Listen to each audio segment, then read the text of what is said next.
Avant d'entrer dans le vif, This meeting is being recorded. oui, quelqu'un me parle? You are Non. recorded now. C'est Ok. l'enregistrement qui a Eh ben, démarré. on est enregistré, donc je continue. Donc, avant d'entrer dans le vif du sujet, permettez-moi au préalable de vous adresser tous mes voeux et de vous souhaiter une bonne et heureuse année 2022. Je nous souhaite de vivre des moments intenses, de savourer chaque instant, même les plus insignifiants, les plus quotidiens, et surtout, je nous souhaite d'être entourés par ceux que nous aimons.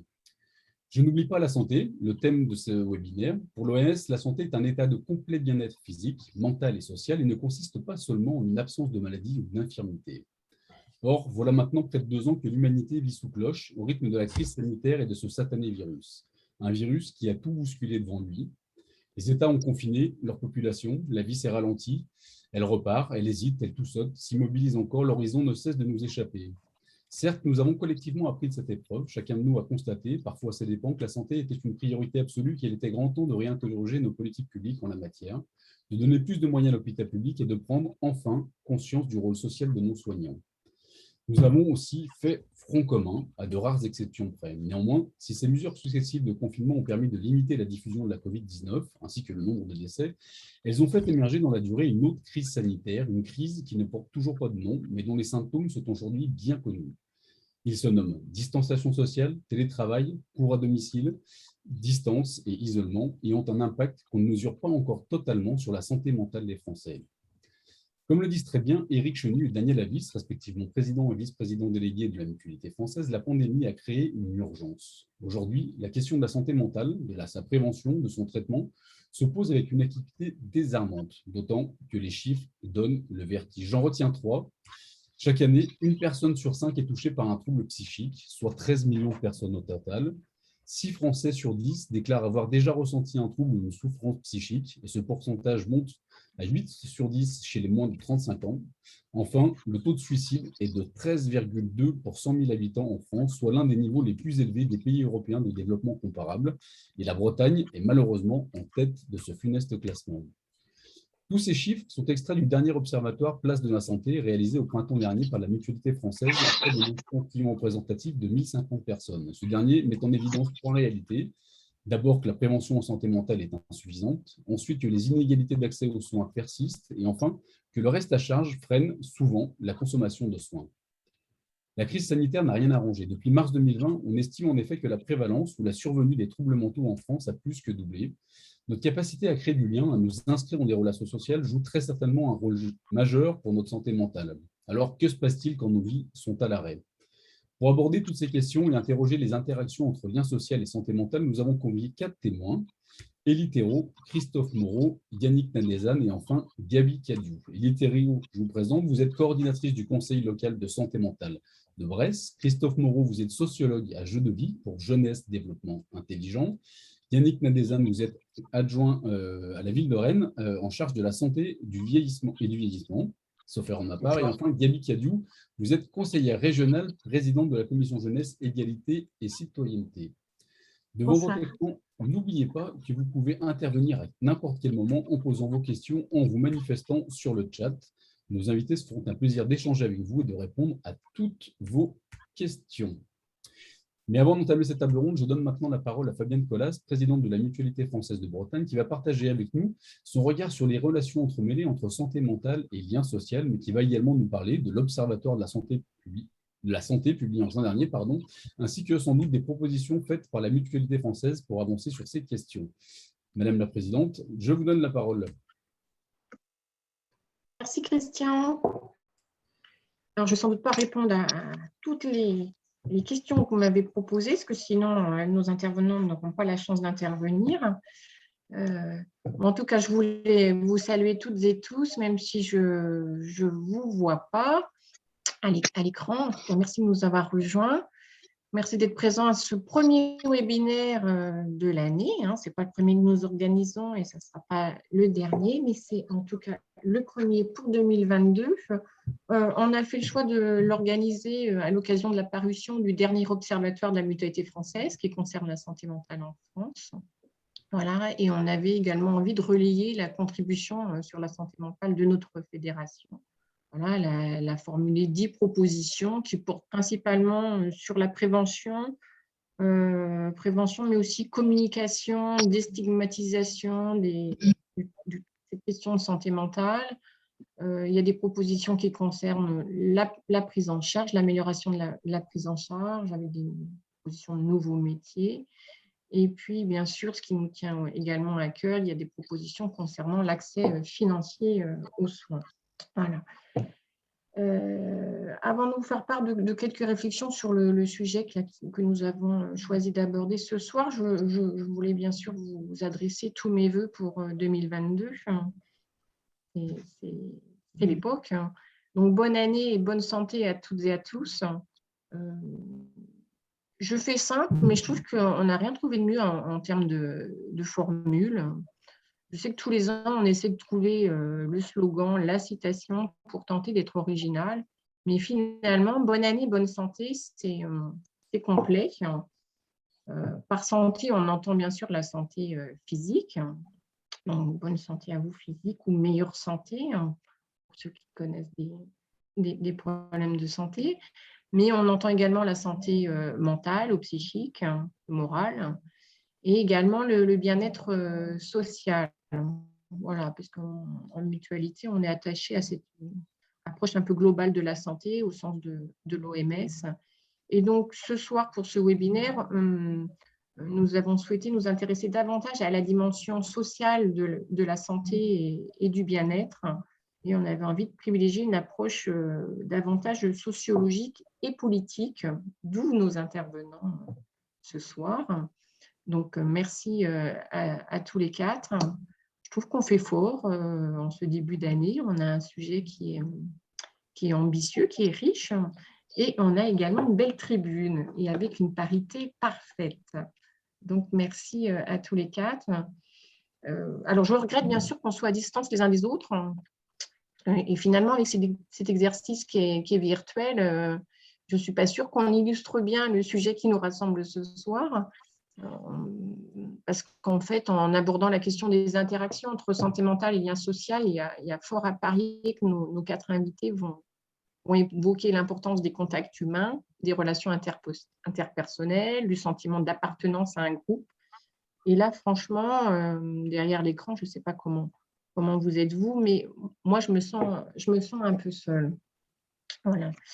Et je voulais également dire que cette notion de distance, elle est quand même très interrogée aujourd'hui au regard de ce qu'elle produit en termes de mal-être.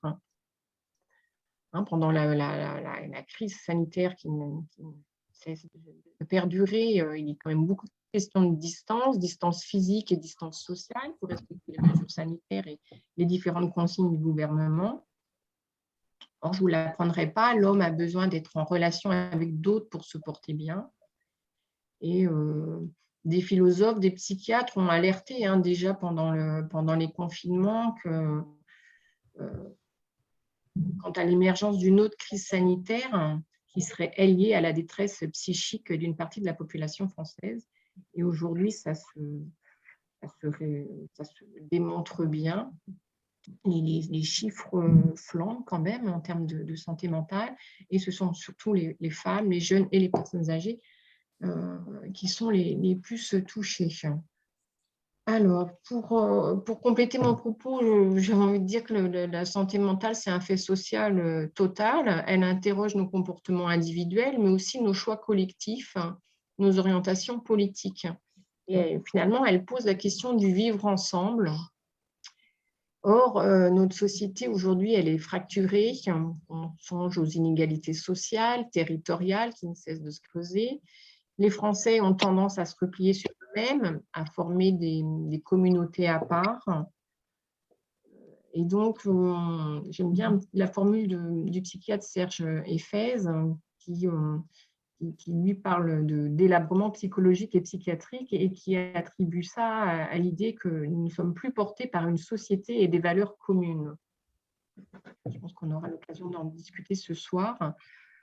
Nous, à la Mutualité, on pense que la société a besoin de refabriquer du commun, de retisser des liens.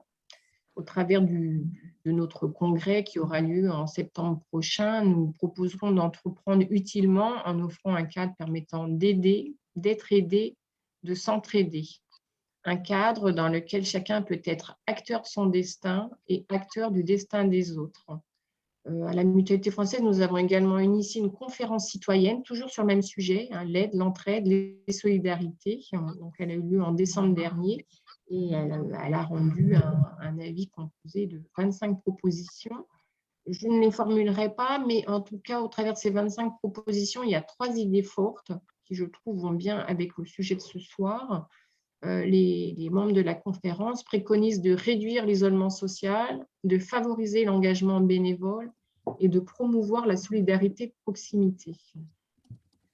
Sans doute que pour nous, mutualistes, cet élan de fraternité, cette attention aux besoins de l'autre sont la clé d'une bonne santé mentale et d'un bien-être social. On verra tout à l'heure si vous partagez notre point de vue. En tout cas, merci à toutes et à tous. Bonne soirée, bonne réflexion et puis surtout, bon débat. Merci Madame la Présidente. Merci pour cette introduction remplie d'humilité et de bienveillance. Je vous propose maintenant de rentrer dans le vif des échanges. Alors peut-être, je rappelle que les chiffres de l'Observatoire ainsi que les propositions de la Mutualité française peuvent être consultés sur le site internet de la Mutualité française pour compléter un peu notre propos. Ma première question, je voulais l'adresser à l'ensemble de notre panéliste pour commencer, peut-être plus spécifiquement à Monsieur Moreau. Comment définir la santé mentale? Sommes-nous tous en bonne santé mentale ou faut-il s'inquiéter? Eh bien, merci beaucoup pour la première question. Je pense que mes collègues vont pouvoir m'aider. Il y a déjà beaucoup de choses qui ont été dites. Je renouvelle aussi mes vœux de santé et de bonheur pour 2022 à chacune et à chacun. Moi, je me suis pas mal intéressé ces derniers temps à la question des besoins fondamentaux de la personne humaine. Il y a eu récemment un document intéressant à consulter, c'est une conférence de consensus sur les besoins fondamentaux de l'enfant en 2017. Je ne sais pas si vous connaissez la pyramide de Maslow, mais ça reprend un peu cette pyramide de Maslow, mais remise au goût du jour des neurosciences et des avancées en connaissances en psychologie notamment, et en sciences de l'éducation. Et ce dont on a besoin en tant que personne humaine, il y a quelque chose qui est supérieur à tous les autres besoins, c'est ce qu'ils appellent un méta-besoin de sécurité.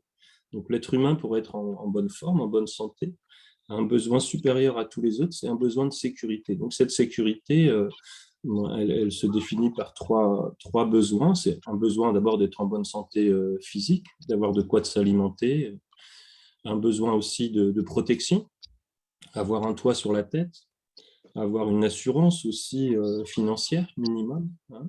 Et puis, troisième besoin fondamental, c'est un besoin d'amour, un besoin d'affection. Et donc, ces trois besoins, la santé, la protection, l'affection autour de nous, vont contribuer à notre bien-être, notre santé mentale. Alors, dans le développement de chacun, on peut avoir, donc, pendant l'enfance, d'abord, on peut parfois manquer de certains de ces éléments, hein, mais aussi au cours de notre vie, il peut y avoir des changements, des choses qui ne permettent pas justement d'avoir cette sécurité de base, quoi. Alors moi, je ne suis pas un médecin, hein, mais en tant que chercheur en sciences humaines, je me suis pas mal penché surtout sur la santé des jeunes, des enfants. Alors moi, je dissocie vraiment ce qui relève des troubles psychiques, hein, la maladie mentale, le trouble psychique, on va dire structurel, ça concerne sans doute, en tout cas chez les mineurs, c'est autour de 2 et 3% des jeunes, hein, qui sont suivis par des établissements de santé mentale. Mais au-delà de ces 2-3% qui ont des troubles psychiques avérés, on va dire qu'on a une population qui va pouvoir vivre un moment des épisodes dépressifs. Donc, si on veut définir un petit peu qu'est-ce que ça peut être un épisode dépressif, bah, c'est plus d'intérêt ou de plaisir à faire les choses, une tristesse qui nous envahit, une fatigue, un manque d'énergie, une perte d'appétit, des difficultés à dormir, à se concentrer.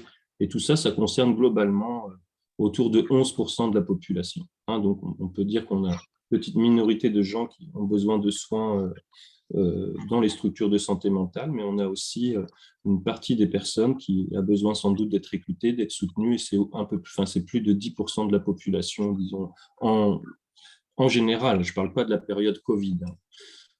Donc, et on voit que c'est souvent corrélé à des choses comme l'isolement. Quand je suis seul, je suis plus à risque justement d'être dans un passage à vide. C'est lié aussi à des changements dans notre vie, une séparation, un deuil. Hein, tout à fait logique qu'on soit affecté par des séparations ou un deuil. Et la période, d'ailleurs, conduit à augmenter ces sentiments de tristesse par rapport à ces événements très difficiles. Et puis, un autre élément aussi, c'est la difficulté financière. Je reparlerai tout à l'heure d'enquêtes autour de la période Covid. On voit bien que les personnes qui ont des difficultés financières, des difficultés à faire face au lendemain, vont être plus sujets aussi à ces épisodes dépressifs, quoi, hein.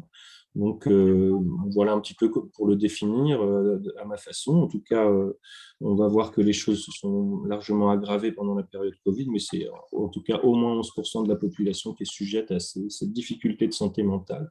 Et ce qu'on travaille aussi, j'y reviendrai peut-être, c'est la question des compétences psychosociales. C'est-à-dire on a des situations qui font qu'on va vivre plus de tristesse à un moment donné, mais on peut aussi avoir des tuteurs pour faire face, hein, et des compétences, la capacité à gérer nos émotions, à exprimer nos émotions, à connaître nos émotions, la capacité à nous exprimer avec les autres, la créativité, l'esprit critique, tout ça sont des compétences socio-émotionnelles qui nous permettent de mieux faire face aux aléas de la vie, quoi. Je ne sais pas si j'ai bien répondu à la question, Christian. Moi, je trouve, et surtout, je trouve que vous faites les transitions de la présentation. Ma deuxième question qui vient naturellement était sur l'impact de la crise sanitaire. Là, vous nous avez présenté l'état naturel ou l'état normal, entre guillemets. Est-ce qu'on peut qualifier l'impact de cette crise sanitaire sur la santé mentale des Français? J'imagine qu'elle l'a amplifié.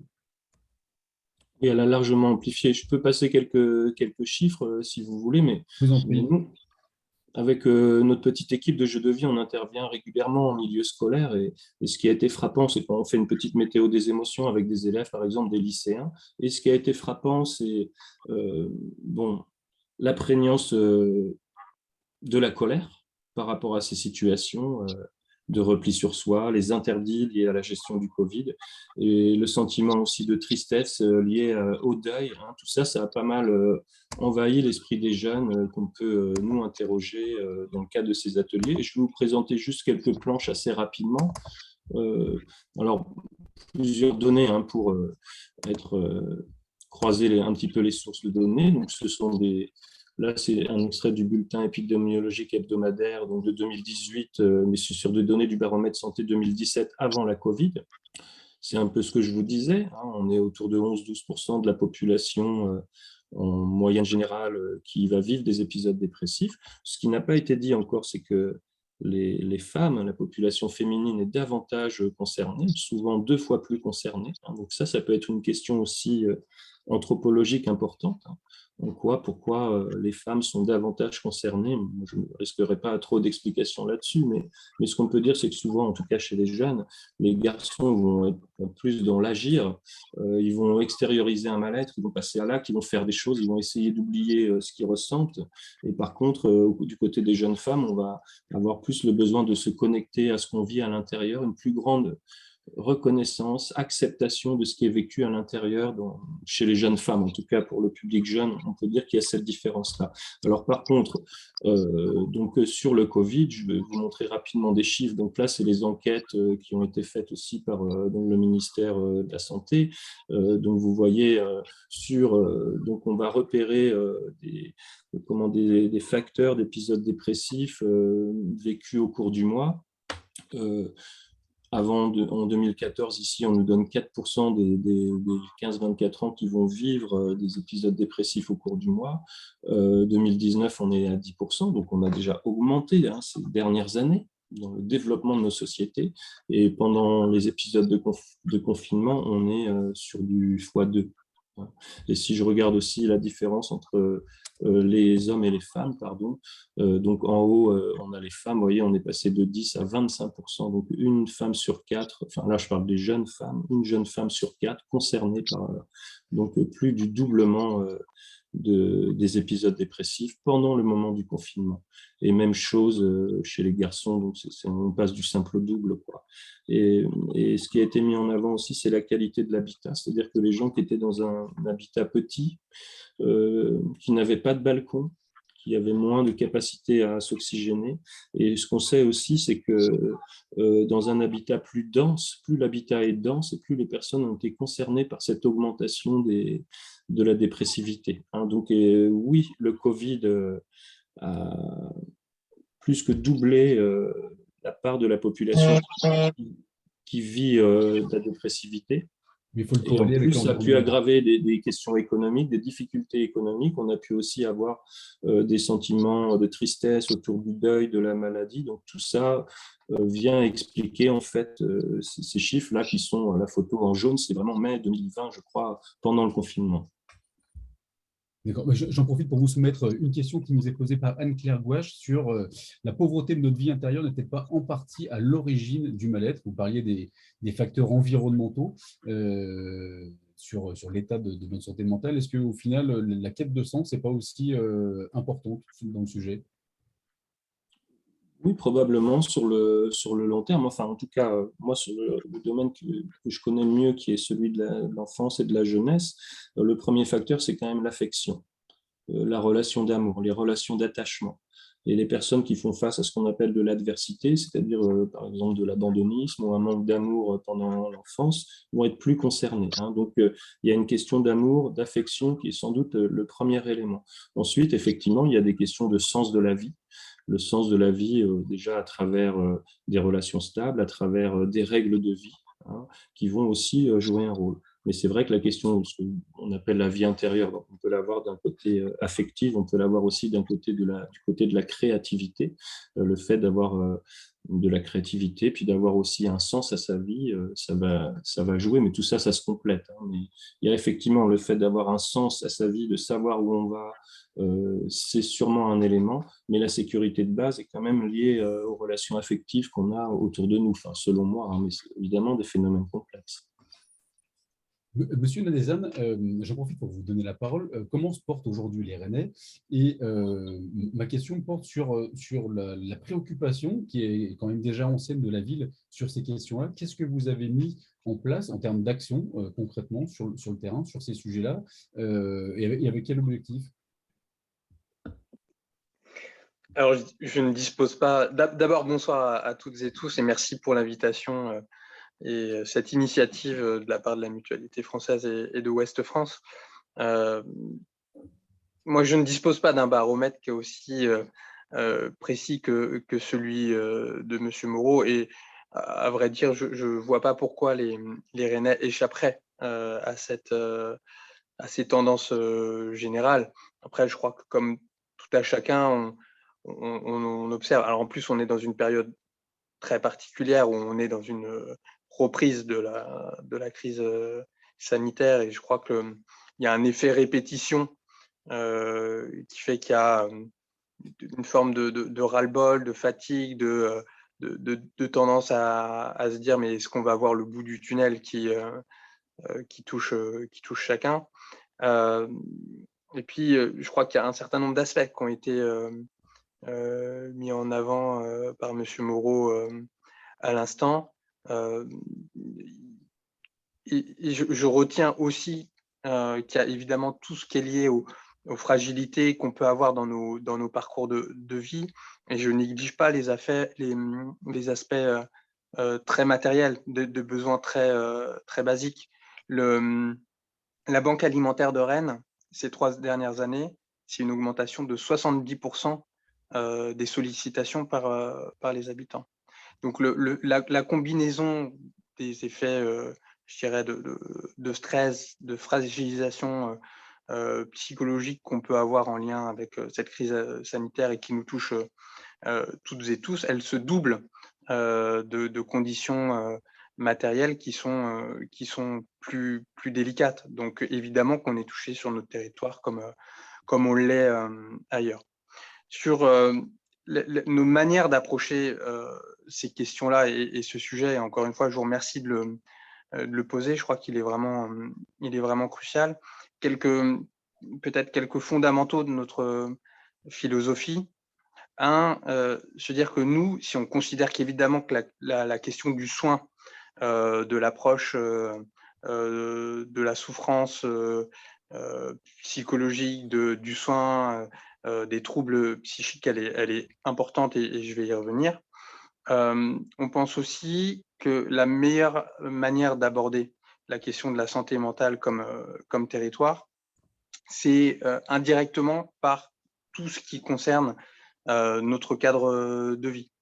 C'est le fait d'avoir une organisation de l'espace qui permet d'avoir des services de proximité, des jardins, des espaces naturels qui sont en proximité des bâtiments, et des logements. C'est le fait d'avoir une offre culturelle qui est diversifiée, qui va chercher à toucher tout le monde, qui va organiser de la proximité. C'est l'offre d'activités sportives. Bref, vous voyez ce que je veux dire, c'est que nous, on ne veut pas centrer au risque d'oublier toute l'envergure de ces dimensions, que l'aspect santé mentale, il passe par l'ensemble de ce qui fait qu'on vit bien sur un territoire.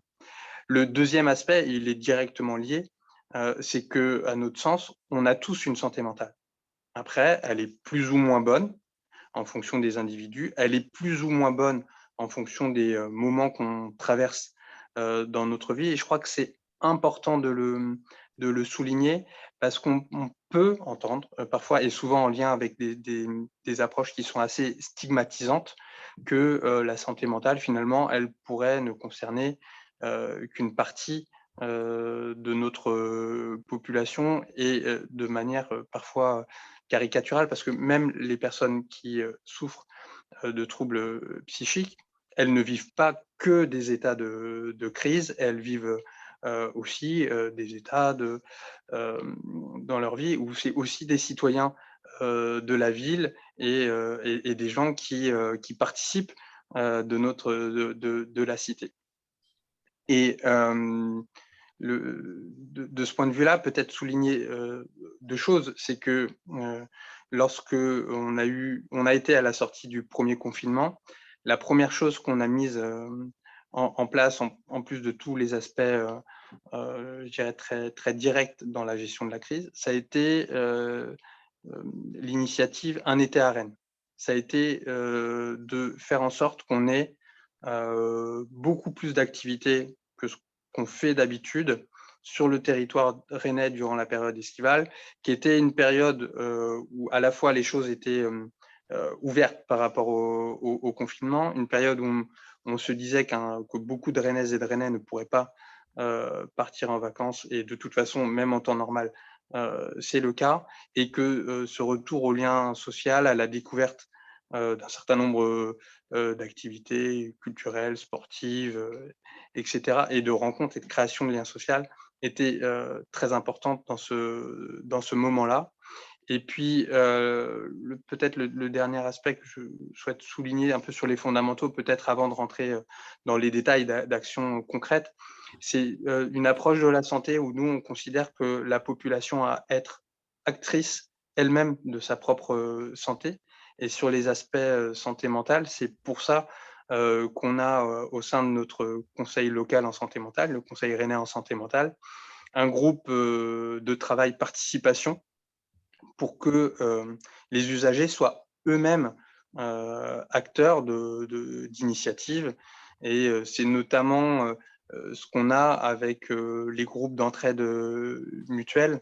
Je pense à l'Entre-deux Cafés, par exemple, qui existe sur notre territoire et qui est organisé par des personnes souffrant de troubles psychiques elles-mêmes, pour elles-mêmes, mais aussi ouvertes sur le quartier. L'association Atypique, notamment sur les questions numériques, par exemple, qui a notre soutien également et qui va dans ce sens-là. Faire en sorte que les personnes qui peuvent être en souffrance soient elles-mêmes actrices de leur propre vie individuelle et collective et de la vie de la cité, c'est quelque chose qu'on encourage, et tout ce qui peut être aspect positif, conséquences positives de cette manière d'appréhender la santé est tout à fait palpable. Vous venez d'évoquer le Conseil rennais de la santé mentale. Pour ceux qui ne connaissent pas le sujet, est-ce que vous pouvez nous présenter un peu le dispositif, ses actions, comment ça marche, à quoi ça sert et quels sont vos objectifs à plus ou moins long terme? Le Conseil rennais en santé mentale, je pense qu'on en parlera aussi tout à l'heure en matière de conseil local en santé mentale avec une autre des intervenantes ce soir. L'idée, je crois que c'est déjà de s'emparer du sujet, de considérer que les territoires ont à le faire, qu'on a des acteurs qui sont présents dans nos villes et qui prennent le sujet par différents bouts. Et le fait de pouvoir articuler nos actions, réfléchir ensemble, fait que le sujet, on le prend d'une meilleure manière. Je prends juste un exemple. On a évidemment, au sein de notre conseil rennais en santé mentale, le centre hospitalier Guillaume Régnier qui est présent et qui, d'évidence, a toute sa place et toute son expertise à apporter. Mais heureusement qu'il n'y a pas que l'hôpital psychiatrique à être acteur de ces sujets-là et qu'on a articulé les choses ensemble. Alors, ça permet voilà, d'avoir, je vous l'ai dit, les usagers qui sont présents, l'ensemble des différents acteurs. Et par exemple, ça nous a permis de mettre en place la semaine d'information en santé mentale à Rennes, dont le but est justement d'informer sur l'ensemble de ce qui peut exister, d'avoir des conférences, des échanges un peu à l'image de ce qu'on a aujourd'hui, dessiner débats, etc. Et c'est hyper important parce que la question de l'information, le fait d'avoir des personnes qui ne sont pas isolées par rapport à leur situation individuelle et de comprendre que des ressources existent et qu'elles ne sont pas seules à vivre ce qu'elles vivent est extrêmement important. Et cette semaine d'information en santé mentale, elle est directement liée à ce conseil rennais en santé mentale. Je peux prendre un autre exemple qui est directement lié à notre sujet de ce soir, c'est la question de l'accès à la culture, faire en sorte que les personnes qui souffrent d'isolement, qui peuvent avoir un suivi qui est médical par rapport à leur santé mentale, elles puissent avoir accès à la culture. Et à l'inverse, ou je dirais dans l'autre sens, que l'univers soignant puisse se nourrir du domaine de la culture. C'est tout l'objet de notre initiative Art et Soins en mouvement, là aussi, qui est une initiative multi-partenariale et qui fait rencontrer ces deux mondes. Et donc, la rencontre de ce qui existe, vous voyez, dans la cité et du soin en santé mentale très directement, on pourrait avoir l'impression que c'est des domaines qui n'ont rien à voir. Eh ben, ça produit des choses qui sont très intéressantes et qui sont complètement au cœur de notre sujet de ce soir, du lien social et de la santé mentale. Que ce soit à la fois dans les équipements et dans les associations. Ce qu'on peut peut-être rappeler, qui n'est peut-être, qui n'est pas neutre, en tout cas à mon sens, c'est que cette compétence n'est pas une compétence obligatoire pour une collectivité ou une ville. C'est un choix volontariste et qui correspond un peu au mantra de la ville de Rennes, qui est de vivre en intelligence. Pour vous, le bénévolat, le tissu associatif, c'est vraiment un des sujets de ce vivre ensemble, de ces liens sociaux et de cette protection de notre santé mentale collective?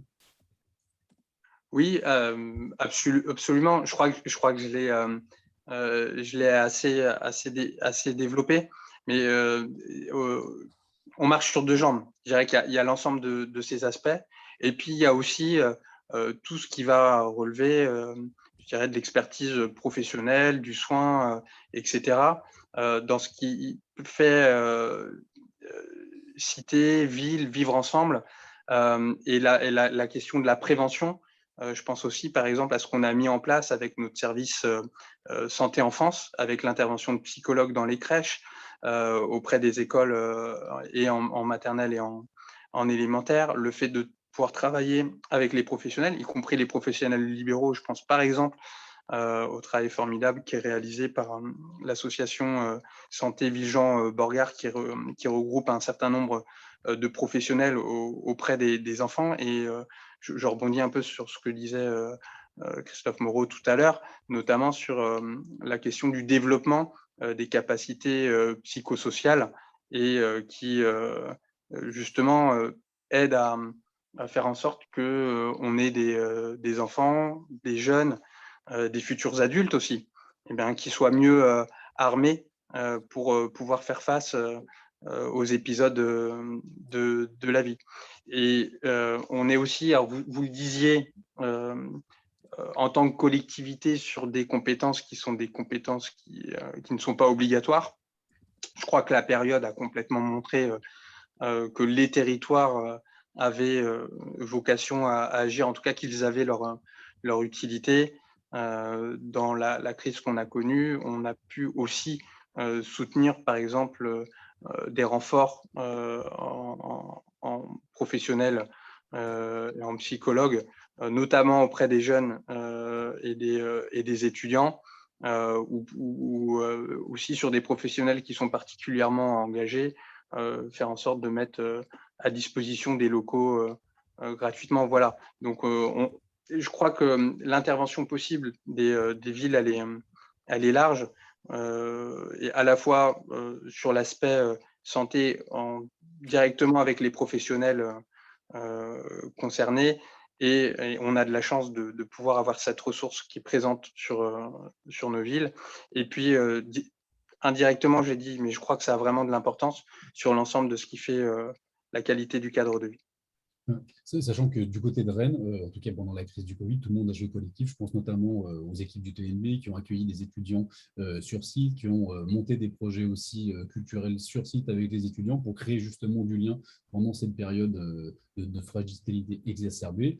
Mais c'est un exemple. Donc là, on avait le point de vue de l'élu. J'en profite pour basculer, avoir le point de vue du technicien. Donc, Élie Thérault, vous êtes du côté de Brest, vous êtes animatrice du conseil local de la santé mentale. Est-ce que vous pouvez nous décrire un peu votre quotidien?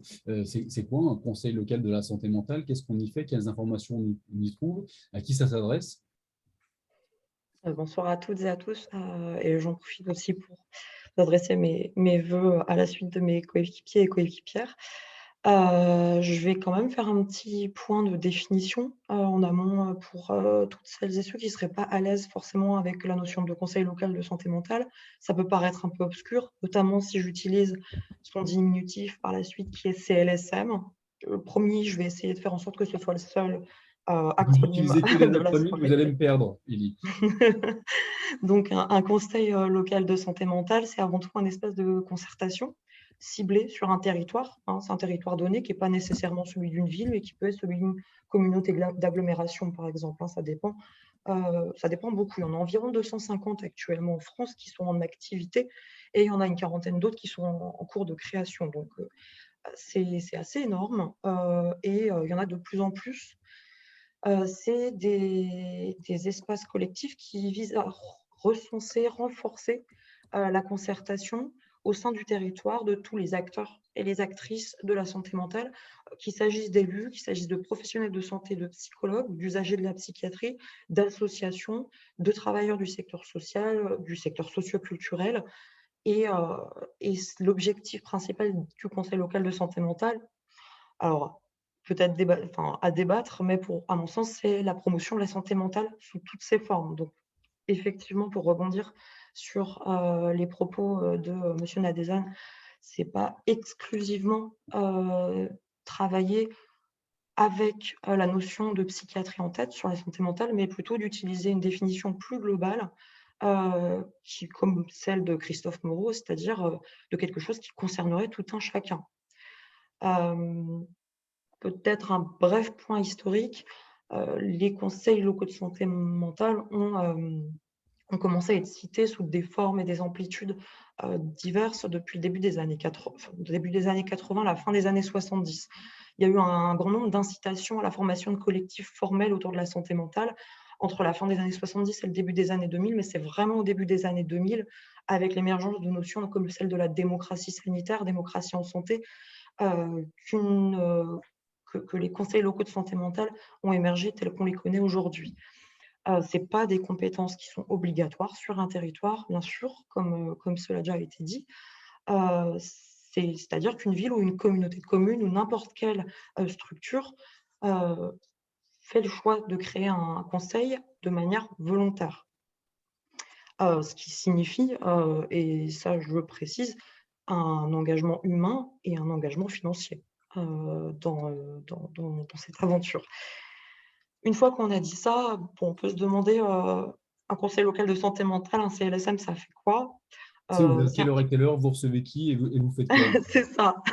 Alors, avant tout, c'est un outil, c'est-à-dire l'action d'un conseil local de santé mentale, je ne peux pas la donner de manière généraliste parce que ça dépend complètement de l'architecture des territoires dans lesquels ils s'installent, des besoins de la population et puis des volontés aussi des acteurs qui se regroupent autour de la table et qui décident de le former. Les besoins, ils vont pas, par exemple, pas être forcément les mêmes dans un territoire essentiellement rural où la question de l'accès aux soins et de la mobilité se pose de manière accrue. Il ne va pas se passer de la même manière que dans une métropole qui est dotée d'un CHRU, qui est dotée d'un tissu associatif complexe, mais dans laquelle on va retrouver d'autres problématiques comme celle des inégalités sociales au sein même d'une même ville, avec par exemple l'existence d'un certain nombre de quartiers prioritaires de la politique de la ville. Donc je vais vous parler de ce qu'on fait à Brest. Nous sommes tout oui. Mais ça ne va pas déterminer ce qui est réalisé ailleurs.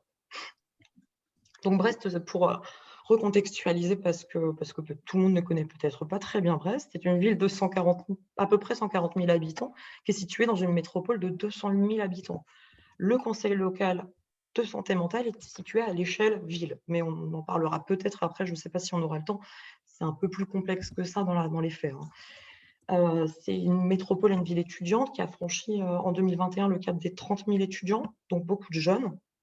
Il y a 7 quartiers prioritaires de la politique de la ville, ce qui signifie concrètement, parce que les QPV, ça ne parle pas forcément à tout le monde, que dans 7 quartiers, le niveau de revenu des habitants est nettement inférieur à la moyenne du reste de la ville. Ça, c'est pour le contexte. Le conseil local de santé mentale de Brest, il existe depuis 2006. C'est déjà un vieux, entre guillemets. Il y a eu un choix à un moment de la ville, non seulement de créer une compétence municipale en promotion de la santé, ce qui n'est pas une obligation non plus, mais également de créer cet espace de coopération avec notamment effectivement le CHRU entre les professionnels, les habitants et les associations dans le champ de la santé mentale. Il est constitué en commissions, c'est-à-dire des groupes de travail qui vont s'attacher à répondre à une problématique spécifique, et ce, de manière à ne pas s'éparpiller dans des milliers de sujets, parce qu'il y en a vraiment, vraiment des milliers, et d'avoir une espèce de force de frappe qui permette de cibler des choses prioritaires. Historiquement, il est coordonné par un agent de la ville de Brest, donc là, actuellement, il s'agit de moi qui vous parle aujourd'hui, et il a un rayonnement, donc, comme je le disais, au niveau de la ville. Je dirais qu'il a 4 objectifs principaux. Le premier étant la promotion de la santé mentale auprès du grand public. Donc, on en a déjà parlé, en donnant de l'information juste et en déstigmatisant les troubles psychiques, en mettant en place des actions qui favorisent le mieux-être des habitants, qui leur permettent de réfléchir ou d'agir sur leur santé mentale et celle de leurs proches. Donc, on peut citer effectivement l'organisation des semaines d'information sur la santé mentale, dans laquelle on s'inscrit également. Excusez-moi, je vous ai coupé. Non, c'est moi qui vous ai coupé. Non, c'était pour avoir des exemples, mais vous venez de nous en donner. Donc, il y a l'amélioration de la qualité de vie, de l'accompagnement et l'inclusion sociale des personnes qui souffrent de troubles psychiques dans la cité, qui sont effectivement des citoyens qui méritent d'être traités comme des citoyens, de ne pas être stigmatisés. Ça passe notamment sur la question de l'habitat et du logement, sur laquelle on travaille. Je ne vais peut-être pas trop m'attarder là-dessus, parce que je ne sais pas si cela va être mentionné après, mais sur laquelle on travaille par plusieurs outils. On souhaite aussi favoriser l'interconnaissance et la formation des professionnels qui sont en contact avec le public sur le territoire, et ça, c'est un point très, très important, à savoir que sur Brest, il y a des centaines et des centaines de personnes qui travaillent dans les centres socioculturels, qui travaillent dans la médiation habitat, qui travaillent en contact immédiat avec le public en permanence, qui sont face à la souffrance des habitants, en particulier depuis le début de la crise sanitaire, et qui sont démunis face à certaines situations, qui se demandent comment ils peuvent aider, qui se demandent comment ils peuvent orienter. Ça, c'est un de nos axes majeurs, c'est-à-dire les former, les aider, les accompagner. Et on va bien sûr avoir le maintien d'une veille autour des problématiques émergentes sur le territoire, parce que c'est une chose de travailler en groupe de travail, mais il faut faire évoluer aussi avec ce qui se passe au quotidien. Et là, notamment, j'apprends à personne, vu que ça a déjà été évoqué, que la question des jeunesses se pose de manière grandissante. Voilà, il y a énormément de problématiques autour de ça qui explosent un peu depuis le début de la crise, mais qui étaient déjà entre guillemets en cristallisation en amont. Ça a fait qu'agir comme révélateur, à mon sens. Compris. Donc là, si on suit bien, on a deux dispositifs, un du côté de la ville de Rennes et un côté de la ville de Brest, qui sont plutôt sur le périmètre de la ville. Et les campagnes, dans tout ça, je pose la question collectivement, est-ce qu'il y a encore des différences de traitement entre ville et campagne? Est-ce que dans nos campagnes, on prend en charge de la même façon ou d'une façon un peu différente? Est-ce que je me lance, même si je n'ai pas trop de légitimité à en parler? Je ne sais pas si quelqu'un d'autre… Bon. Moi, je veux bien répondre, mais j'étais en train d'essayer de taper des réponses sur le chat, mais il y a beaucoup de choses intéressantes qui sont dites sur le chat. Alors, le territoire. Il y avait une question sur la génétique. Est-ce que les fragilités psychiques, elles ont une cause génétique? Je ne quitte pas le sujet, hein. Alors, moi, je ne suis pas généticien, mais je sais que sur beaucoup de questions comportementales ou de santé mentale, la génétique est importante. En matière de dépression, en matière de schizophrénie, en matière d'addiction aussi. Mais aujourd'hui, les généticiens travaillent surtout sur l'épigénétique. C'est-à-dire que vous avez une construction génétique, des prédispositions, si vous voulez, mais ce qui va être le plus important, c'est l'environnement de vie qui va faire que les gènes vont plus ou moins s'exprimer. Donc, en fait, l'environnement de vie, le territoire vont être déterminants et vont être peut-être aussi, voire plus importants que les prédispositions de base. Et donc, en matière rurale, effectivement, il y a à la fois des plus et puis des moins. Dans les moins, c'est vrai qu'il y a moins de réseaux d'acteurs, il y a moins d'intervenants. C'est plus difficile d'aller vers les structures. Moi, je pense aussi à tous ces lieux d'écoute qui sont importants. Je parle toujours des jeunes, hein, les points accueil écoute jeunes, les maisons des adolescents. Donc, depuis les années 2000, ce sont des nouveaux dispositifs qui sont importants. Autrefois, on ne les avait pas. Hein, dans les années 90, 2000, beaucoup de gens revendiquaient avoir des lieux pour écouter ces souffrances-là. Aujourd'hui, on a des dispositifs, mais ils sont plus difficiles à atteindre en milieu rural.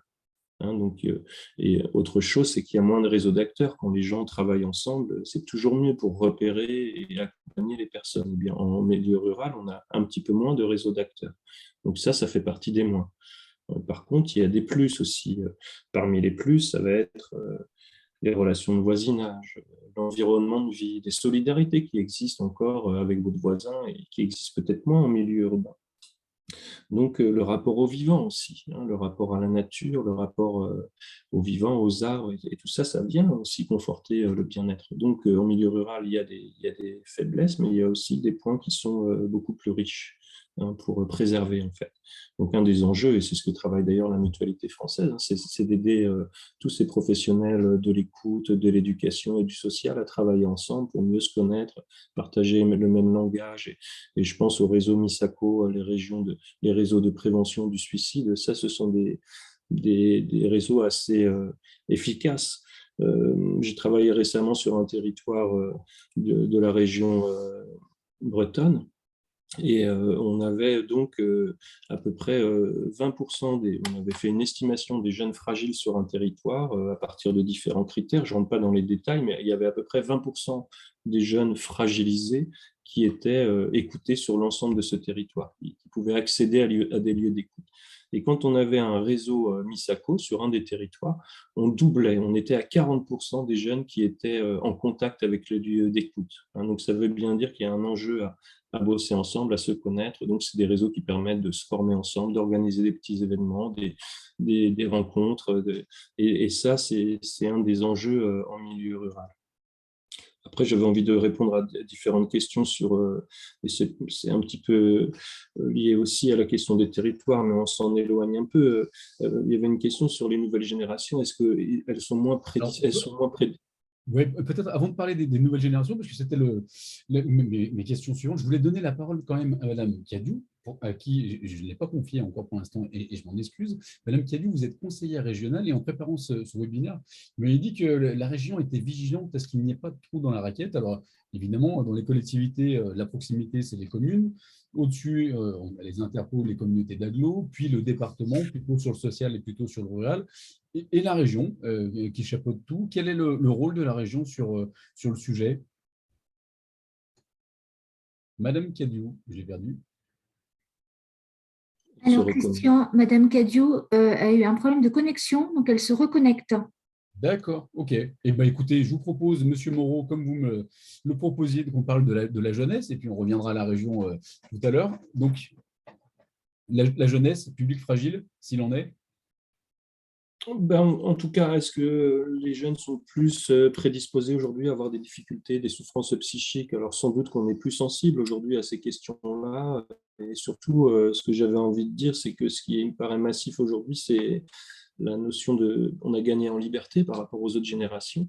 Mais du coup, ça pose la question de la quête identitaire. Donc, il y a un besoin de reconnaissance qui est très fort. Il y a une recherche identitaire qui est sans doute plus forte chez les jeunes générations. Et bon, on reviendra là-dessus. On va passer la parole à Madame Cadiou. Mais il y a quand même ce que dit aussi Boris Cyrulnik sur les questions de résilience. Il y a quand même un facteur de résilience, un point d'appui important pour surpasser les difficultés de la vie, c'est ce qu'on appelle l'altruisme. Et on va dire c'est la question de l'engagement social, la capacité à se rendre utile dans un collectif. Tout à l'heure, on parlait de l'accès à la culture, mais un des sujets, c'est bien de pouvoir aider les autres, de pouvoir jouer un rôle dans le collectif, de pouvoir contribuer à un collectif. Et c'est pour ça, c'est ce que vous disiez, Elie, on est passé d'un système où les gens étaient usagers d'un système de santé à la pérédance, que les gens soient acteurs. Ça, c'est quand même un vrai sujet, c'est comment on peut participer à un collectif, participer à la vie sociale, contribuer. Et cette contribution, le fait de donner aux autres, eh bien, c'est un ressort pour aller mieux soi-même. Donc, c'est un des sujets aussi à travailler en milieu rural, mais en milieu urbain aussi, la contribution, la participation, et pas simplement donner des services à la population. Madame Cadiou, vous nous avez rejoint. Désolé, je ne vous ai pas donné la parole jusqu'à présent et on a profité de votre absence pour parler de vous, mais rassurez-vous en bien. On voulait savoir la région dans ce dispositif, quel est son rôle. Quand on a préparé ce webinaire ensemble, vous me parliez des trous dans la raquette et de la vigilance de la région à ce qu'il y ait le moins de trous possible. Est-ce que vous pouvez nous en dire un peu plus? Ah, l'image est figée. Je crois qu'on a reperdu Madame Cadiou. Non, vous êtes là, Madame Cadiou, vous m'entendez?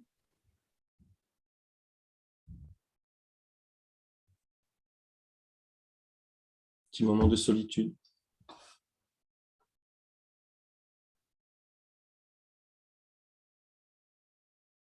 Non, je crois que ça.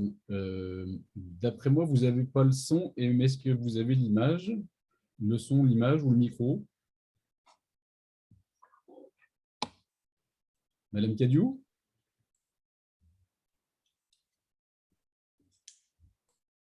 Est-ce que vous m'entendez?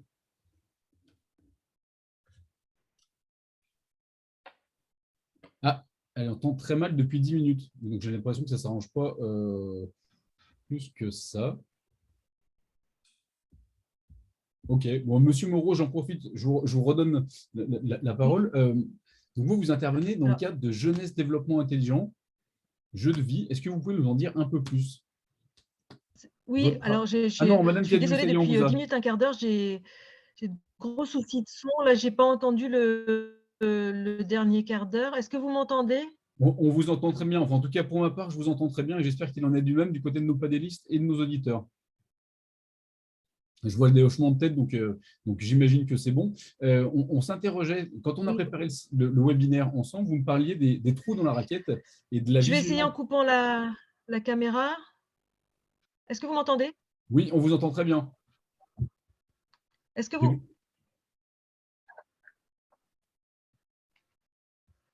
Je vous entends. Est-ce que vous m'entendez? Oui, alors si j'ai coupé la caméra, ça sera peut-être plus facile. Comme ça, j'ai un petit problème de… D'accord. Alors, sur les territoires ruraux, quelle peut être l'action de la région? Peut-être en concertation avec le département ou en soutien en collectivité? Voilà, tout d'abord, bonsoir à toutes et à tous. C'est un grand merci. Alors, moi, j'entends rien. Je ne sais pas s'il en est de même de votre côté. Madame Cadieu, je crois qu'on vous a perdu.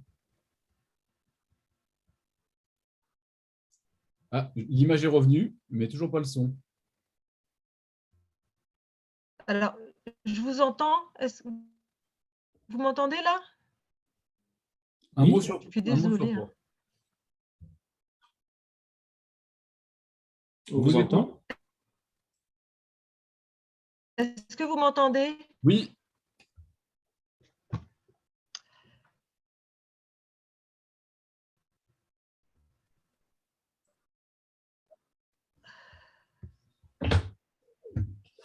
Madame Cadieu? Est-ce que vous m'entendez? Oui, oui, on vous entend.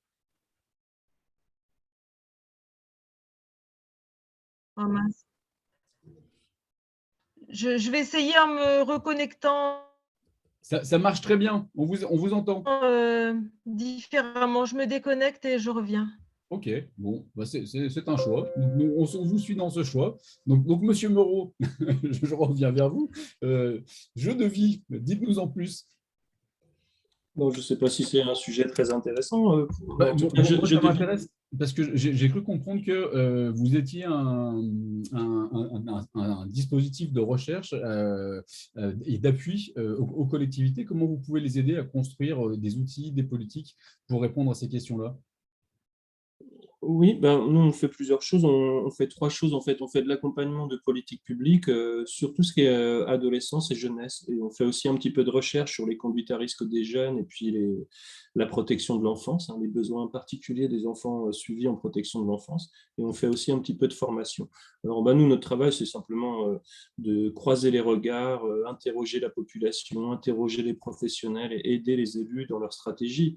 Et je crois que notre travail, donc on travaille beaucoup sur les liens entre les uns et les autres, essayer de décloisonner, par exemple, l'école, les services sociaux, la santé, ne serait-ce qu'au niveau social, quand vous avez des responsabilités communales, départementales, pour aider les gens à travailler ensemble et que les publics accèdent à leurs droits, il y a besoin vraiment de décloisonner. Donc nous, on essaie de travailler sur ce dialogue entre les politiques éducatives, les politiques de loisirs, les politiques sociales et les politiques de santé. On essaie de créer des ponts. Créer des ponts, voilà, définir des stratégies communes, avoir des projets communs sur les territoires. Et puis, on essaie aussi de travailler sur la mise à disposition de personnel éducatif. Parce qu'on sait très bien que plus on a d'animateurs ou de personnel qui vont être à l'écoute, les jeunes manquent d'oreilles, en fait. Donc, plus on travaille le maillage d'acteurs en capacité d'écouter, d'accompagner les jeunes, et meilleure est leur santé. Donc aider les gens à trouver des stratégies pour offrir plus d'oreilles, plus de personnel éducatif. Et on travaille aussi pas mal sur le climat scolaire, parce qu'on en parlera peut-être tout à l'heure, mais beaucoup de difficultés en fait dans l'évolution des personnes prennent racine dès la scolarité. Et c'est vrai que dans le milieu scolaire, si on prend les chiffres du harcèlement, on a aussi un 10% de personnes qui sont moquées, qui sont mises de côté, qui ont du mal à trouver leur place dans le groupe. Et tout ça, c'est des choses sur lesquelles il faut travailler, donc faire de la prévention, mieux prendre en compte tout ce qui est en fait des questions de mise à l'écart, des difficultés dans la relation à l'autre qu'on a dans notre société et dans notre système éducatif. Donc il y a des choses à faire bouger. On fait aussi bouger des choses dans le registre de la protection de l'enfance. Lorsque des enfants sont en danger ou risquent d'être en danger, leurs besoins fondamentaux ne sont pas satisfaits. Et je pense qu'il faut aider, donc là c'est de la responsabilité des départements, la protection de l'enfance. Et on voit qu'on a de grosses marges de manœuvre sur la construction identitaire de ces enfants et de ces jeunes, la continuité, limiter le nombre d'intervenants, mais qu'il y ait plus de continuité dans les parcours, travailler la sécurité affective. Enfin, donc ça c'est des sujets sur lesquels on a de grosses marges de progression. Donc voilà un petit peu des exemples de choses qu'on peut faire à notre petite échelle pour accompagner les territoires. Parfait, merci pour cette présentation. On y reviendra parce que la question des jeunes est une question quand même centrale dans cette problématique. Je vois Madame Cadieu qui s'affiche à l'écran. J'espère qu'il y a à la fois et l'image et le son. Madame Cadieu, est-ce que vous m'entendez? Non, toujours pas. Donc du coup, Madame Cadieu, est-ce que vous m'entendez? Vous êtes là? Donc oui, on a le son, mais je vous confirme, Oui, là, je vous entends beaucoup mieux qu'il y a un Ah, quart vous d'heure. m'entendez beaucoup mieux, mais nous, on vous entend aussi, donc c'est parfait, on va pouvoir dialoguer. Vous m'entendez? Il y a un décalage, en fait, mais ça va. D'accord. Oui. Alors, on va parler en décalage, en distanciel.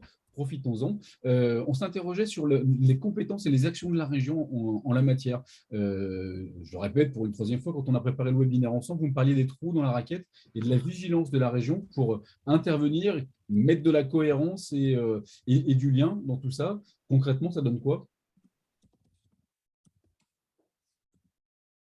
C'est le décalage.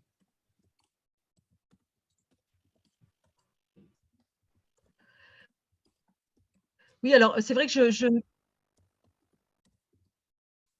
Alors, je pense que la question a été... C'est vrai que je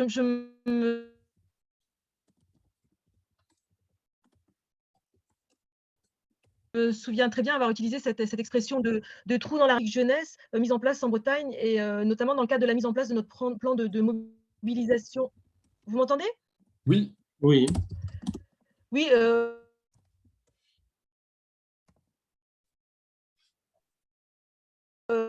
Effectivement.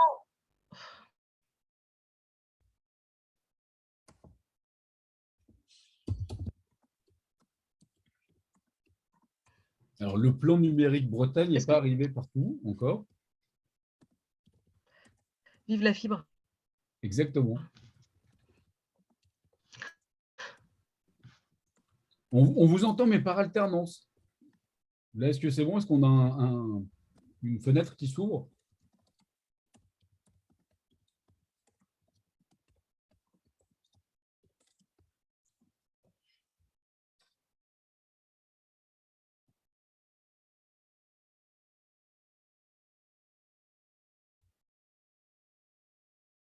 Ah, j'ai l'impression qu'on vous a reperdu. Madame Cadieux, est-ce que vous m'entendez?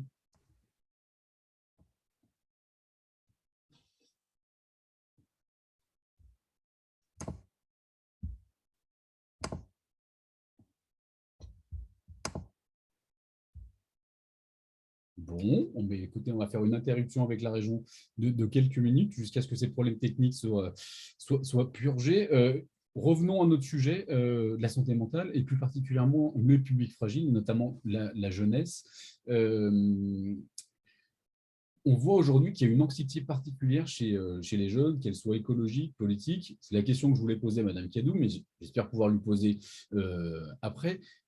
Sur l'inclusion, est-ce que d'une certaine façon, à pas inclure assez rapidement les jeunes, on se coupe pas de cette génération? Est-ce que du coup, le manque d'implication ou le manque d'engagement, est-ce que c'est peut-être aussi une réaction à l'inaction? En tout cas, on voit bien qu'il y a une dissension aujourd'hui entre la génération des aînés et les nouvelles générations. En tout cas, qu'il y a un questionnement de ces nouvelles générations.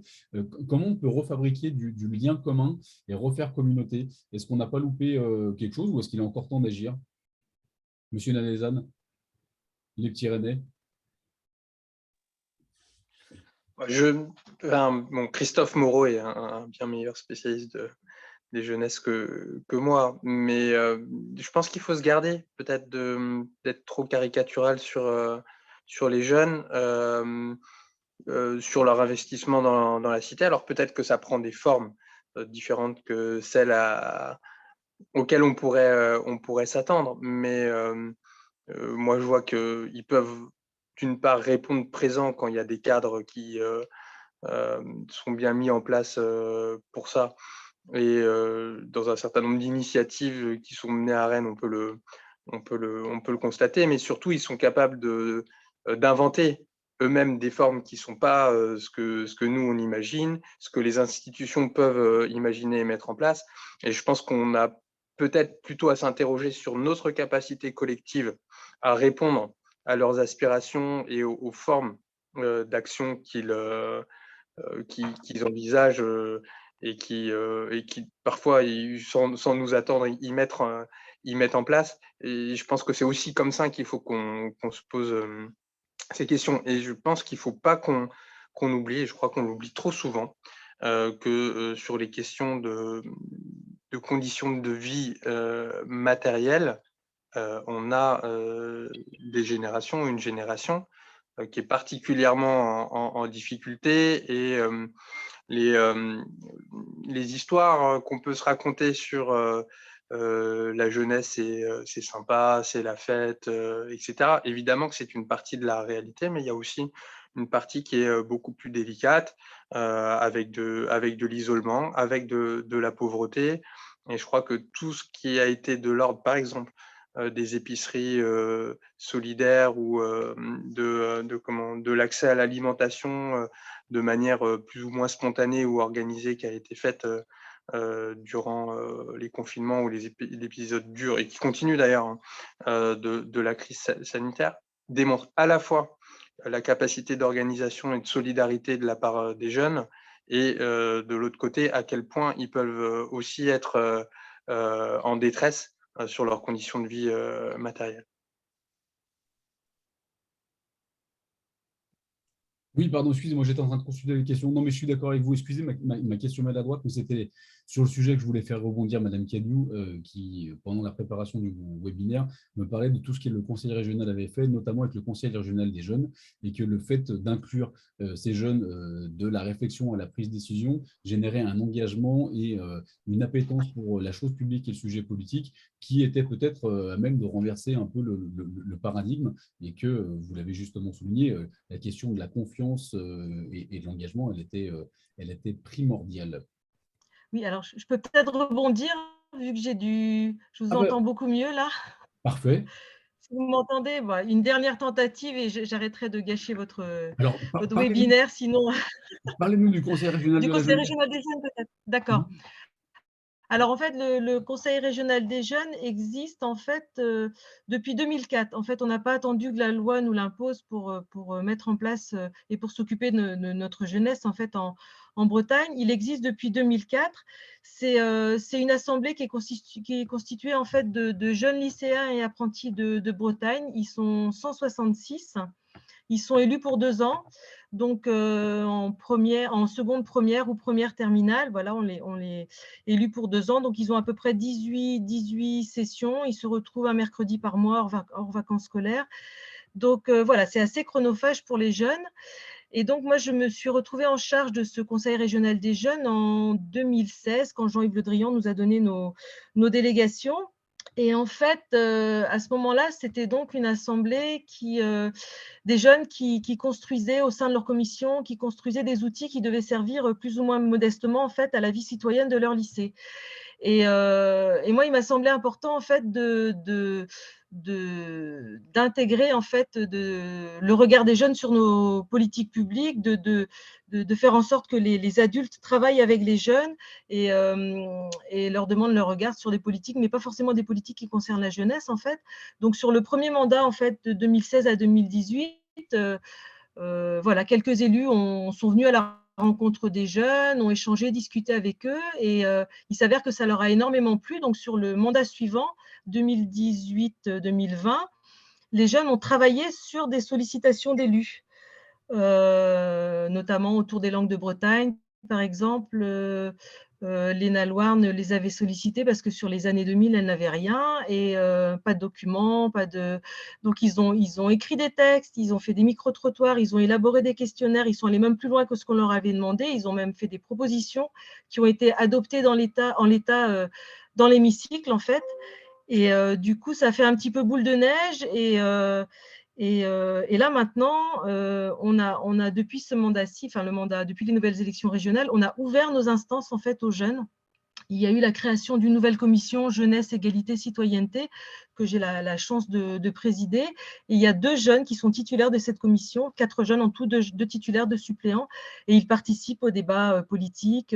Ils donnent leur avis sur des bordereaux qui vont être débattus et votés dans l'hémicycle. C'est vraiment très, très intéressant. Et c'est aussi une commission qui se déplace sur les territoires, qui va à la rencontre des acteurs du territoire, parce qu'on est bien conscient du fait que les lycéens et apprentis de Bretagne, ça ne représente pas toute la jeunesse bretonne.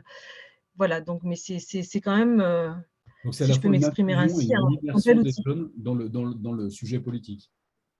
Voilà, on leur fait confiance. ils nous apportent leur expertise, hein, leur regard, leurs idées. Ils sont sollicités et là, ils sont un petit peu victimes de leur succès parce qu'on est même obligé de dire non à certaines sollicitations parce qu'en fait, ils arrivent en fin de mandat là, ils sont en train de travailler sur un budget participatif qu'on souhaite mettre en place au sein des lycées. Le plan de lutte contre la précarité, c'est une nouveauté aussi sur ce mandat. On a une élue, Régine Rouet, qui est en charge de cette problématique.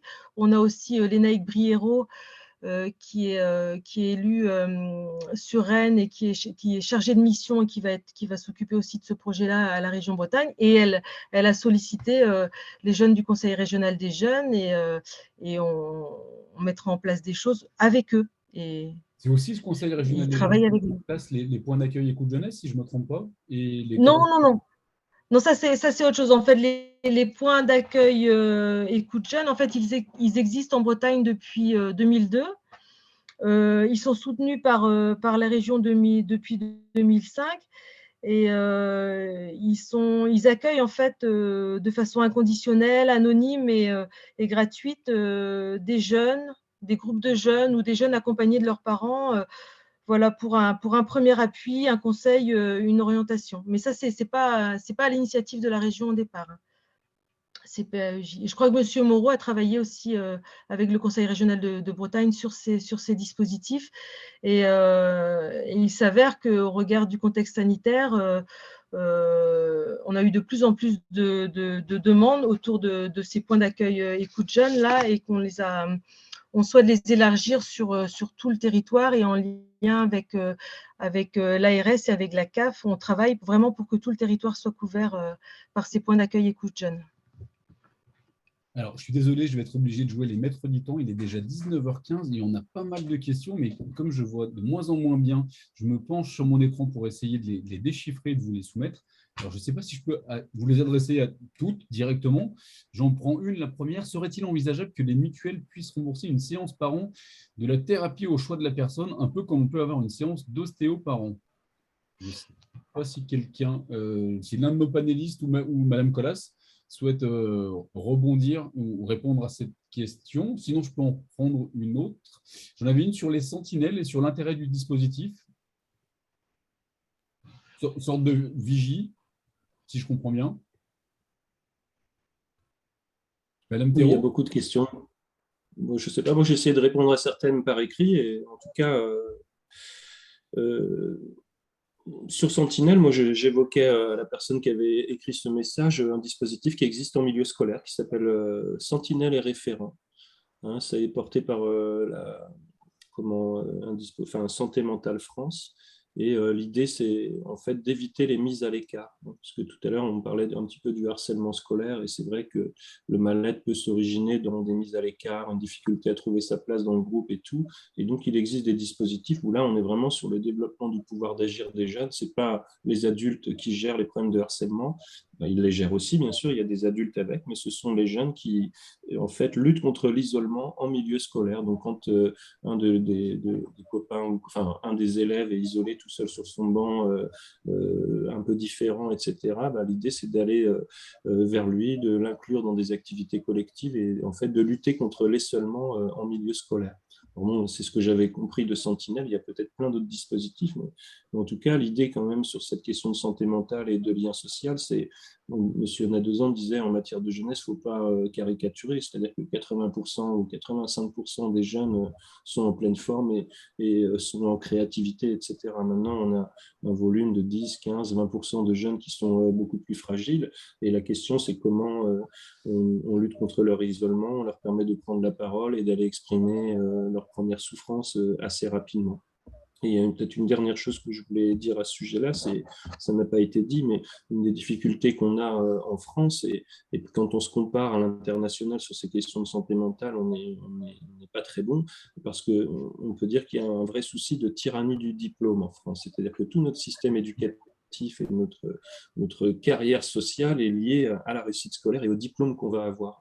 Et effectivement, on a un volume de 15% à peu près des gens qui vont être moins scolaires et qui vont être dans ce qu'on appelle aussi les NEET, les jeunes qui sont ni en formation ni au travail, qui sont un petit peu hors circuit.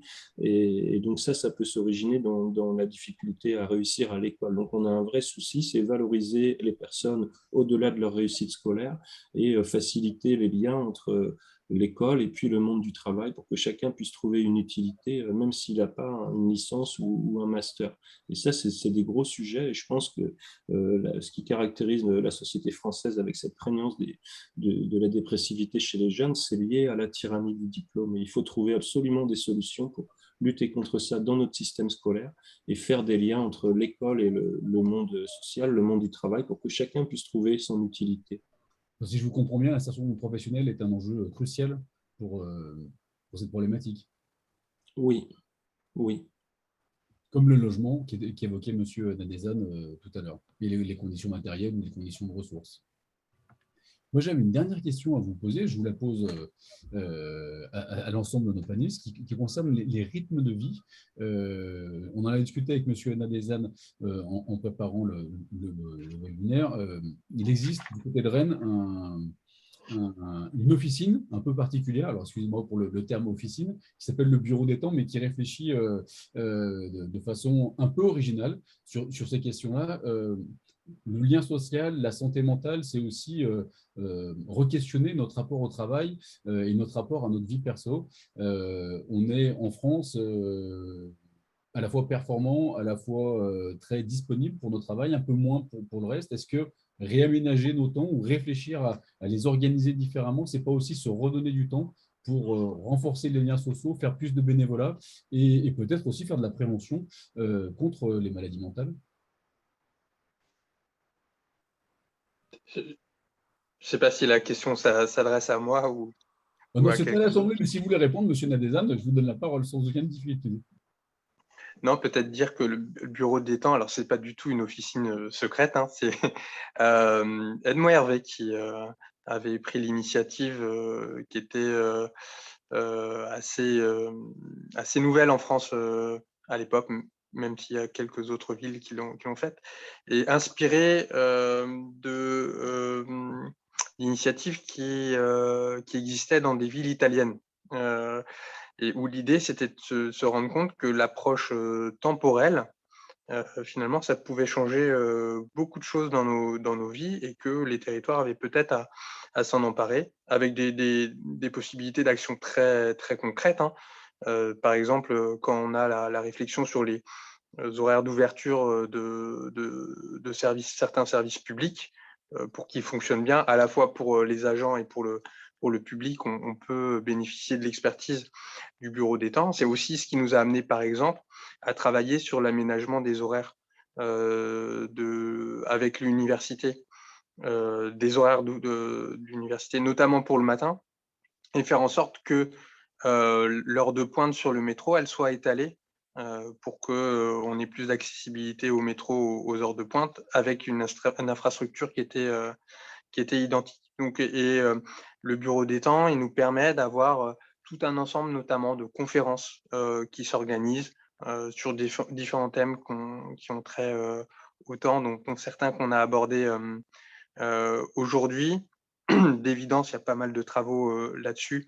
La question de la régularité, par exemple, de l'organisation des horaires d'une semaine à l'autre ou d'un jour à l'autre fait partie aussi des conditions de bien-être. Il y a toutes les questions d'horaires décalés dans les troubles, dans les questions qui ont trait à l'organisation de la société, l'organisation individuelle, la santé mentale. Les troubles du sommeil, on voit qu'ils ont beaucoup augmenté ces derniers temps en lien avec un certain nombre d'usages et avec la crise sanitaire, les confinements, etc. Donc tout ça est lié. Et je crois qu'il y a aussi des débats de société. Bon, on est dans une année, chacun le sait, d'élection présidentielle. Bon, je fais partie des gens qui plaident pour le passage aux 32 heures, notamment dans une logique qui serait d'avoir du temps pour soi, évidemment, mais aussi qui donne la possibilité d'engagement au service de la cité, d'engagement collectif au service des autres, ce qui est valorisant aussi pour soi-même. Et je crois que Christophe Moreau a bien expliqué tout à l'heure que l'engagement pour les autres, l'engagement pour la cité, ça avait des effets très bénéfiques sur la santé mentale pour les individus. Donc voilà, maintenant, il ne m'appartient pas ici de développer le sujet outre mesure, mais je pense que la question de l'organisation des temps est une question qui est importante sur cette question du lien social et de la santé mentale. Alors, le temps nous presse, malheureusement. On a tout un tas de commentaires sur le fil de discussion, notamment des témoignages sur le bénévolat, les bienfaits du bénévolat, aussi sur les questions par rapport au temps, sur la fragilité mentale, en gros la notion du slow et de la lenteur, ou en tout cas de se préserver pour être en cohérence et avec le monde professionnel et avec le monde personnel. Il est 19h23. Je suis désolé, j'aurais bien aimé avoir un peu plus de temps pour rentrer encore plus dans le détail, mais on voit que la problématique est une problématique large et variée. Il est temps de conclure. Néanmoins, je m'en excuse, je vais néanmoins redonner la parole à Madame la Présidente. Fabienne Collas, vous êtes toujours avec nous? Oui, oui, ne stressez pas, je suis là. Petit souci technique aujourd'hui. Et j'ai cru comprendre que vous aviez une représentation au Conseil économique, social et environnemental régional et que vous allez aussi travailler sur ces questions. Est-ce que vous pouvez nous en dire un peu plus? Oui, c'est bien. Je ne pensais pas forcément en parler ce soir, mais d'ailleurs, on avait toute une journée de réflexion et d'audition aujourd'hui en visio. Donc, la commission qualité de vie du Césaire de Bretagne a choisi de travailler sur une nouvelle étude qui concerne la promotion de la santé mentale des jeunes. Donc, on en est au stade des auditions et effectivement, tout ce qu'on a un petit peu entendu ce soir nous intéresse et va continuer à alimenter nos réflexions. Tout ce qui est de comment on peut construire l'identité des jeunes, comment on peut les accompagner. Cet après-midi, on a parlé un petit peu aussi d'engagement, de bénévolat, les nouvelles formes d'engagement, comment on peut soutenir les jeunes, comment on peut les aider à aller au bout de leur projet. Il a aussi été beaucoup question aujourd'hui de travail en réseau, d'apprendre à se connaître entre partenaires de façon à mieux répondre ensuite aux besoins des jeunes. Donc, tout ça fait bien synergie, donc on devrait pouvoir vous proposer d'ici quelques mois des préconisations pour mieux promouvoir la santé mentale des jeunes, faire en sorte que les jeunes soient… les jeunes, les Bretons, puisqu'en fait notre étude est à l'échelle de la Bretagne, bien sûr. Donc on fera sans doute une nouvelle webconférence sur le sujet et on vous fera part de nos préconisations de solutions. Bon, écoutez, voilà pour la partie Césaire. Oui. Vous voulez que je conclue peut-être, c'est ça? C'était ça aussi la commande? Vous pouvez, on est là, on vous écoute. Alors par contre, là du coup c'est beaucoup moins structuré que mon introduction parce que c'est à main levée. Ce que j'ai envie de dire en termes de synthèse, c'est moi je retiens qu'il a été beaucoup question finalement des valeurs républicaines, hein, il a été beaucoup question d'égalité, de solidarité. Christophe Moreau a parlé d'altruisme. Il a été aussi question des tracteurs de sa santé, mais pas que, hein, des tracteurs dans la cité.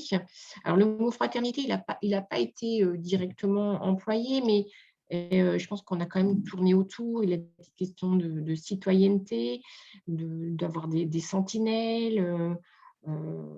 Les intervenants ont proposé là, de favoriser l'engagement, de soutenir le bénévolat, d'être davantage à l'écoute de l'autre. Et que tout ça pouvait être des facteurs de protection pour aller mieux.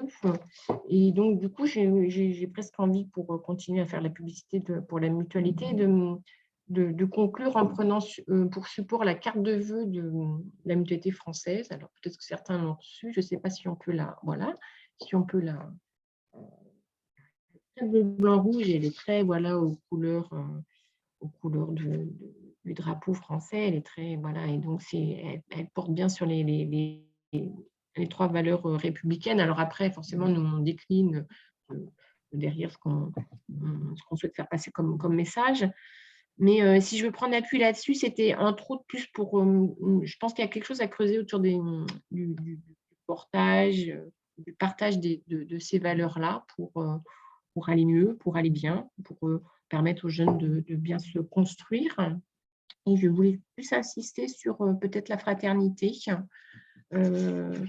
J'aime bien le philosophe Abdelnour Bidar qui a fait un plaidoyer pour la fraternité. Et lui, il dit que la fraternité, ça s'apprend, ça s'enseigne, cela se cultive, cela se pratique. Alors, lui, il propose tout d'abord à l'école, mais il dit aussi qu'il y a sans doute d'autres espaces à inventer pour développer cette fraternité et la mettre en acte. Et il me dit que, bon, on a parlé de construction des enfants, des adolescents, mais je pense qu'il faut continuer à se construire. On peut continuer à se construire tout au long de la vie. On peut continuer à évoluer, à s'engager au service de l'intérêt général. Et sans doute que c'est important d'avoir une vie sociale, d'avoir une vie politique, qu'on n'ait pas une vie qui se limite au travail ou au loisir. Et que sans doute que tout ça, ça aide à aller bien ou à aller mieux. Et donc, pour conclure, j'ai envie de vous dire, écoutez, portez-vous bien et engagez-vous. Merci pour cette conclusion. Merci également à tous nos intervenants pour leur disponibilité, leur engagement et leur pédagogie en mouvement. On l'a vu, la question de la santé mentale n'est pas un sujet marginal. Loin de là, elle nous concerne tous, célébrités ou pas. Nous pouvons tous basculer un moment ou un autre. Par ailleurs, chacun de nous peut faire avancer les choses à sa mesure, qu'il soit élu, professionnel de la santé, bénévole d'une association ou simple kidam, à condition de changer de regard, de faire preuve d'humanité, de fraternité, vous l'avez dit, Madame la Présidente, et de bienveillance, car on oublie trop souvent la maladie mentale, ça n'arrive pas qu'aux autres. Et avec les accidents de la vie, nous sommes tous à plus ou moins grande intensité sur cette corde raide. Et il n'y a d'ailleurs qu'à écouter la musique de notre jeunesse, d'Orelsan avec Jour Meilleur, Astromae avec L'Enfer. Ce sujet n'a jamais été aussi présent dans nos discussions. La bonne nouvelle, c'est que de poser les mots MOTS est une avancée majeure pour soigner les mots MAUX, même si le chemin qu'il reste à parcourir est encore long. Bonne soirée à tous et n'oubliez pas, le vaccin reste la meilleure des protections mutuelles contre les maladies épidémiques. Bonne soirée à tous. Merci beaucoup. Merci à toutes et à tous. Merci. Bonne soirée. Au revoir, bonne soirée. Merci aux intervenants. Merci beaucoup. Au revoir. Au revoir.